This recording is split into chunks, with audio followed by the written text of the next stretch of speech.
Eu queria chamar atenção para um assunto que pode parecer só um pano de fundo, mas eu acho que ele é fundamental. Eu já falei da necessidade que a gente tem que ter, que uma empresa tem que ter, que uma pessoa tem que ter, que os governos têm que ter, que é um projeto, um propósito, um objetivo, né? Quando a gente escolhe uma profissão, uma atividade, você tem um objetivo, um propósito. E você também tem um projeto. Ninguém que começa uma atividade profissional só meio que vai indo no vai da valsa. Até dizem que a geração dos mais novos fazem isso de alguma maneira. Mas ainda assim, ainda que os mais velhos, e eu me incluo entre aqueles que questionam a atitude muitas vezes dos mais novos de não demonstrar um grande compromisso com o trabalho, ainda assim eles têm um propósito. Eu quero ter uma vida mais agradável, eu quero viver mais do que trabalhar. Ok, tudo bem, mas é um propósito, é um objetivo. Isso vale para uma empresa. Quando você vê essas startups e você lê as histórias, fulano que tentou 1 ano, 2 anos, 3 anos, 4 anos, e de repente deu muito certo. Porque ele acreditava, ele tinha um projeto, tinha feito estudos, tinha um caminho. É fundamental. Empresas grandes também, tem hora que tem que rever para onde que eu vou, porque se eu não faço uma revisão, muitas vezes eu posso ficar pelo caminho, porque a tecnologia muda, os desejos da sociedade mudam, e é preciso rever coisas que deram certo no passado. Por exemplo, tocar piano enquanto o filme mudo seguia, era um barato. Hoje, só se você falar, não, vou montar um teatro, onde vai passar um filme, e lá as pessoas vão ouvir música de piano, com filme sem som, e ok, tudo bem, pode ser até um espaço cult, e pode fazer um grande sucesso, mas você tem que ter um propósito, na verdade um objetivo, né? Propósito até mais sofisticado do que isso, um objetivo. Isso vale muito para governo, muito para governo. Que desenho de país, que desenho de estado, que desenho de cidade, o que você quer. Quando tudo o que você quer é ficar onde você está ou evoluir de um cargo para outro e você não vê e você não tem um objetivo claro, você acaba sendo flagrado no caminho e você acaba sendo abandonado. As pessoas veem que o seu projeto pessoal é mais importante, ou o projeto do seu grupo é mais importante do que a transformação que você promete fazer para manter o seu grupo no poder. E as pessoas percebem isso, fica evidente. Então, quando o João Dória, para citar um nome, entrou na política, prometendo uma série de coisas, as pessoas se abriram para ele em São Paulo.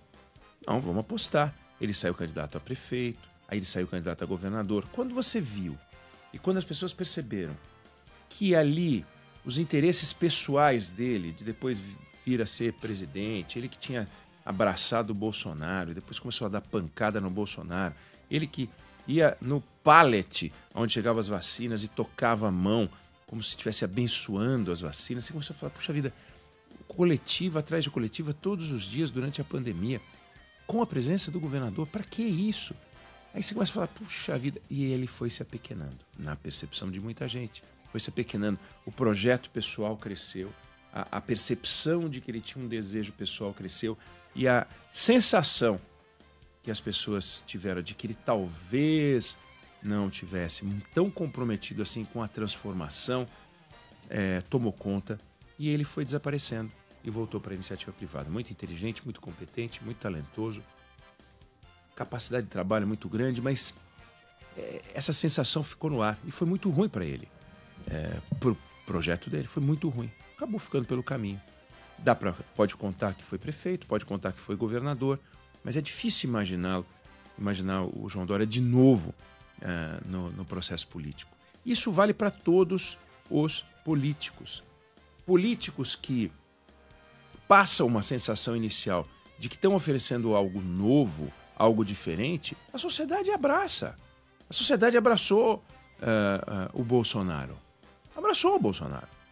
Só que aí, quando deu aquela sensação de que, puxa vida, não tem entrega, não tem café no bule, as pessoas foram e abraçaram outra alternativa. E abraçaram a alternativa Lula, não porque tivessem perdidamente apaixonados por Lula, Vai ser a alternativa Lula para se livrar do Bolsonaro. Quem que tem aí? Ah, vai ser o Lula. Então vamos botar o Lula.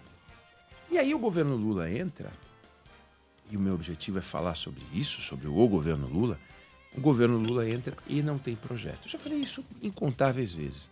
Só que quando o tempo vai passando, e vai passando realmente, nós já estamos no 3º ano de governo, a ideia de que falta muito tempo é verdade, mas a ideia de que já foi muito chão para trás também é verdade.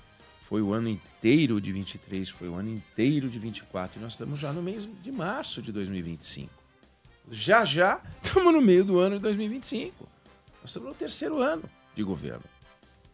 Para a composição de acordos políticos, o grande mês, que é o abril do ano que vem, é daqui a um ano, para saber se governadores vão sair, vão se desincompatibilizar para disputar essa ou aquela campanha. É daqui a um ano, não é nada, é pouco tempo nesse sentido. E aí o governo Lula se revelou e está se revelando e se mostrando um governo tapa-buraco, aonde tem um debate e eu posso enfiar minha colher para parecer que eu estou fazendo alguma coisa, eu entro. Tapa-buraco ou tirar casquinha, como quiser. Fico com o tapa-buraco. Então, quando deu o problema no Rio Grande do Sul, ele criou um ministério especial para cuidar dos problemas do Rio Grande do Sul. Precisava criar um ministério especial? Não, não precisava. Podia dar todo o apoio ao Rio Grande do Sul, deixando a gestão com quem interessa, com quem é o certo, é o governador do estado. Então, toda a força é o governador do estado. Não, ele criou um ministério específico para o Rio Grande do Sul. Só criou confusão com isso. Escalou um personagem que é do Rio Grande do Sul, que é um desafeto do governador, criou confusão. Aí, como o Rio Grande do Sul produz muito arroz e começamos a ter um problema de aumento de preço de arroz, aí ele resolve, vamos importar arroz. Vamos importar arroz. E aí é a operação tapa-buraco. Vamos entrar na discussão do arroz, sendo que a gente tinha uma questão de mercado. Cadê a questão do arroz? Né? Nós não importamos o arroz. É uma questão de mercado. Aconteceu. Aí agora, você vê o seguinte, 2 fatos importantes. O primeiro fato importante, estamos com uma inflação de alimentos. Aí o governo tapa buracos, escala o vice-presidente da República para sentar com empresários do setor do agro e lança um pacote demagógico que não vai resolver o problema, baixando as alíquotas de importação de uma série de produtos, não vai resolver o problema, sendo que o agro tem um ciclo e logo os preços vão começar a baixar, no segundo semestre os preços tendem a baixar, também abril, mas 3 meses, 4 meses os preços começam a baixar, para o governo vai ser uma oportunidade de tirar uma casquinha dizendo o seguinte, eu consegui graças à redução de alíquota. E vai ter discurso de campanha. Montei um ministério para cuidar do Rio Grande do Sul, resolvi a questão da inflação de alimentos. A carne, por exemplo, já começou a baixar, depois de ter uma alta, começou a baixar. Fui lá e reduzi a alíquota e tal. E vai ganhando tempo e tapando buracos. Segundo exemplo, hoje, Lula tinha uma agenda marcada para hoje, num acampamento do MST, em Minas Gerais, Campo do Meio, para anunciar um pacote de reforma agrária. Um projeto, a reforma agrária no Brasil é a maior reforma agrária do mundo, a maior reforma agrária do planeta Terra. Eu dei esse dado aqui. A área do agronegócio ocupa 63 milhões de hectares no Brasil. A área de reforma agrária ocupa 85 milhões de hectares no Brasil. Qual lado, na sua opinião, deveria estar produzindo mais grãos? Os 63 milhões de hectares ou os 85 milhões de hectares? Tá, você vai dizer, não, mas os 63 milhões de hectares têm mais estrutura, estão mais capitalizados e tal, então eles têm que produzir mais. E os 85, que tem metade da produção, né, da produtividade, metade da produtividade numa área maior, teria uma contribuição muito grande para o agronegócio, vai 1/3 da produtividade por hectare, 1/4 da produtividade por hectare. E não é o que você vê. O que se vê, os estudos que foram feitos mostram que nos assentamentos arrumados, a renda média familiar é de R$18 mil ano. Ou seja, nós estamos falando de cerca de um salário mínimo por mês. A renda. Um terço dos assentados recebem Bolsa Família. Recebe Bolsa Família. Um terço recebe Bolsa Família. Então é um programa que não deu certo. 1 milhão de assentados no Brasil. E o Lula vai a um assentamento, aliás, a um acampamento do MST para anunciar mais assentamentos. Mais assentamentos. Em vez de pegar esse 1 milhão de famílias assentadas, regularizar todos os títulos que estão irregulares. Hoje, se uma família, se o dono de uma terra dessas morrer, ele não tem o que deixar para os filhos. Não tem um documento para deixar para os filhos. Simplesmente não está titulado. E pode fazer isso. E dar assistência técnica. Transformá-los em empresários do campo. É o que o MST quer?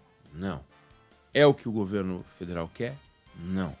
O governo federal e o MST querem fazer política ideológica. E o governo Lula, portanto, faz uma operação tapa-buraco, porque essa proposta dele, esse projeto que ele vai apresentar, esse anúncio que ele vai fazer, não muda nada no cheiro da água, não muda a reforma agrária.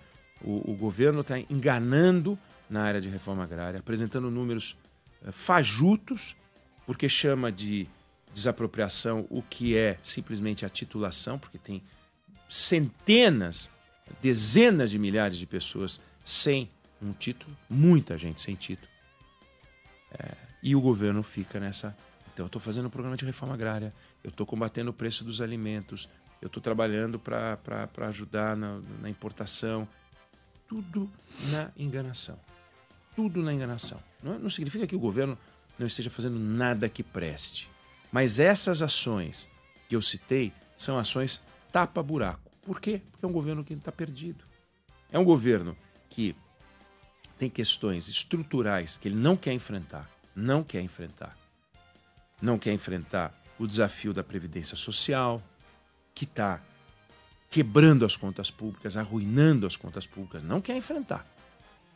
Não quer enfrentar o desafio orçamentário de separar receita e despesa de educação com saúde. Não quer enfrentar. Isso é gestão. Não quer enfrentar. Por quê?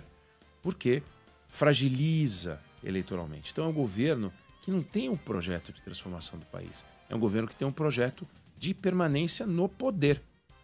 Então eu quero ficar, quero me reeleger, se der, ou então, se não der, tentar eleger algum aliado meu. E o que eu tenho que fazer para isso? E eu vou na catança, reciclagem, vamos em frente. Projetos estruturantes, obras essenciais que o Brasil deveria estar trabalhando, está buscando, né? Deveria correr atrás. Por exemplo, ferro-grão. Só que é uma contradição, né? O presidente prefere ir no acampamento dos radicais invasores de terra que ameaçam em abril, com um abril vermelho, com invasão de terra que vai fragilizar ainda mais a imagem dele. Então ele tem medo. Então ele vai para lá, no acampamento do MST, em vez de brigar, por exemplo, pela ferro-grão. A ferro-grão, que é uma obra essencial para transporte de grãos do Mato Grosso para o norte do país, ela economizaria, se já estivesse funcionando, coisa de 30% dos custos, redução de 30% dos custos de transporte, que é uma coisa inacreditável. Nós estamos falando de 15 bilhões de reais por ano, 18 bilhões de reais por ano. É uma barbaridade. Emissão, também reduz brutalmente a emissão. Estamos falando em redução de 50% na emissão de gases do efeito estufa, o que é uma coisa incrível. Um país que tem um discurso ambiental, o agro podendo ajudar o país a transformar o modal rodoviário para ferroviário. Redução de 50% na emissão dos gases de efeito estufa. Pois essa obra, se seguisse o seu cronograma original, já estaria pronta em 2021. Poderia, né? Já estaria pronta, não dá para dizer, mas Poderia estar pronta em 2021. Nós estamos em 2025, ela sequer foi a leilão, está parada no Supremo Tribunal Federal, por obra e graça do PSOL, um partidinho, que entra no Supremo com uma ação direta de inconstitucionalidade e está parado desde 2020. Nós estamos em 2025. Está nas mãos do Alexandre de Moraes. Parado lá, parado. A última decisão dele foi em 2024, pediu a Procuradoria para se manifestar, o Ministério dos Transportes ficou de fazer um ajuste e tal. 5 anos. 5 anos. O que o presidente Lula fez?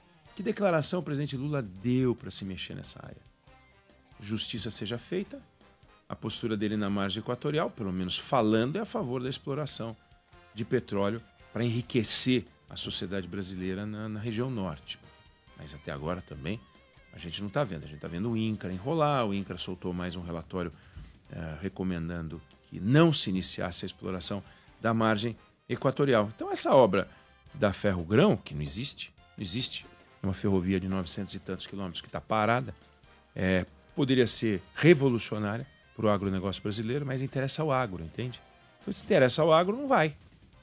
Agora, na discussão do MST, que não produz, que invade terra, que não tem hoje mais uma função. Essa semana conversamos sobre esse tema. O MST foi fundado, não tem nem estrutura jurídica formal, em 1984, há 41 anos. Quando ele foi criado há 40 anos, você tinha um conceito chamado terra improdutiva, você tinha baixa produtividade, você tinha problemas sérios no campo. Hoje, não existe terra improdutiva. A terra está tão cara e a tecnologia tão sofisticada que não existe terra improdutiva. Então o governo tem que comprar terra e custa uma fortuna comprar terra. Aí pega a Embrapa como está. A Embrapa está com problema para pagar a conta de luz, de água. O orçamento dela está com buraco. Ou seja, o coração, aquilo que foi a razão da nossa transformação tecnológica no campo, abandonado pelo governo. Mas o MST, aí a gente vai lá cuidar do nosso quintalzinho. Tapa buraco. Estou achando que tem um buraco aqui na esquerda, eu vou para cá. Estou achando que tem uma oportunidade aqui, eu vou para lá. Essa história é típica de governo que não tem rumo, típica de governo que não tem uma proposta, típica de governo que não tem um propósito. Quer dizer, o que quer o governo? Então, é um pouco chocante. Nós vamos contar como foi a agenda do presidente. A visita está acontecendo agora de manhã, tinha lá os anúncios, muito esperada pela esquerda essa visita. E agora tudo isso vai criando um ambiente de tensão, antecipando a eleição, né? O discurso antecipando a eleição, se afastando dos setores que mais produzem, como é o caso do agro, e operação tapa-buraco, né? Ou tira casquinha, aí você escolhe o que não é bom. Dá tempo de arrumar? É difícil o governo arrumar. Pode ser que a situação mude, o governo se fortaleça e tal, até eleitoralmente pode ter condições de disputar a eleição e ganhar a eleição com o Lula ou com algum indicado do Lula. Mas o caminho não está bom. Então, tirando os apaixonados pelo governo, que olham para o Lula e batem palma até quando ele está dormindo, mas temos um problema de foco, de caminho, de projeto. E isso não está acontecendo. Eu não sei se você concorda, talvez você discorde, mas essa é a opinião que eu tenho sobre o assunto.